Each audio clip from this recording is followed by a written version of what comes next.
ബംഗാൾ ഉൾക്കടലിൽ ചക്രവാത ചുഴി രൂപപ്പെട്ടതിനെ തുടർന്ന് സംസ്ഥാനത്ത് 2 ദിവസം മഴയ്ക്ക് സാധ്യതയെന്ന കാലാവസ്ഥാ വകുപ്പ് നാളെയും മറ്റന്നാളും വിവിധ തെക്കൻ ജില്ലകളിൽ മഞ്ഞ മുന്നറിയിപ്പ് പ്രഖ്യാപിച്ചു. തിരുവനന്തപുരം, കൊല്ലം, പത്തനംതിട്ട, കോട്ടയം, ഇടുക്കി ജില്ലകളിലാണ് നാളെ മഞ്ഞ മുന്നറിയിപ്പുള്ളത്. പത്തനംതിട്ട, കോട്ടയം, ഇടുക്കി ജില്ലകളിൽ മറ്റന്നാളും മഞ്ഞ മുന്നറിയിപ്പാണ്. തെക്ക് കിഴക്കൻ ബംഗാൾ ഉൾക്കടലിലും മുകളിൽ രൂപപ്പെട്ടിരിക്കുന്ന ചക്രവാത ചുഴി അടുത്ത 48 മണിക്കൂറിനുള്ളിൽ ന്യൂനമർദ്ദമായി ശക്തി പ്രാപിക്കാൻ സാധ്യതയുണ്ടെന്നാണ് കാലാവസ്ഥാ വകുപ്പിന്റെ അറിയിപ്പ്. ന്യൂനമർദ്ദത്തിന്റെ സ്വാധീന ഫലമായി ഫെബ്രുവരി 24 വരെ മഴ ലഭിച്ചേക്കുമെന്നും കാലാവസ്ഥാ വകുപ്പ് അറിയിച്ചു.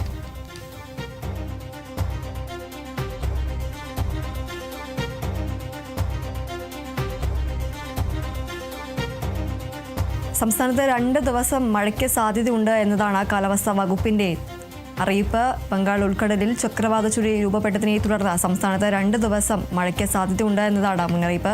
നാളെയും മറ്റന്നാളും വിവിധ തെക്കൻ ജില്ലകളിൽ മഞ്ഞ മുന്നറിയിപ്പ് പ്രഖ്യാപിച്ചിട്ടുണ്ട്. തിരുവനന്തപുരം, കൊല്ലം, പത്തനംതിട്ട, കോട്ടയം, ഇടുക്കി ജില്ലകളിലാണ് നാളെ മഞ്ഞ മുന്നറിയിപ്പ് പ്രഖ്യാപിച്ചിരിക്കുന്നത്. പത്തനംതിട്ട, കോട്ടയം, ഇടുക്കി ജില്ലകളിൽ മറ്റന്നാളും മഞ്ഞ മുന്നറിയിപ്പാണ്. തെക്ക് കിഴക്കൻ ബംഗാൾ ഉൾക്കടലിന് മുകളിൽ രൂപപ്പെട്ടിരിക്കുന്ന ചക്രവാത ചുഴി അടുത്ത 48 മണിക്കൂറിനുള്ളിൽ ന്യൂനമർദ്ദമായി ശക്തി പ്രാപിക്കാൻ സാധ്യതയുണ്ടെന്നാണ് കാലാവസ്ഥാ വകുപ്പിന്റെ അറിയിപ്പ്. ന്യൂനമർദ്ദത്തിന്റെ സ്വാധീന ഫലമായി ഫെബ്രുവരി 24 വരെ മഴ ലഭിച്ചേക്കുമെന്നും കാലാവസ്ഥാ വകുപ്പ് അറിയിച്ചു.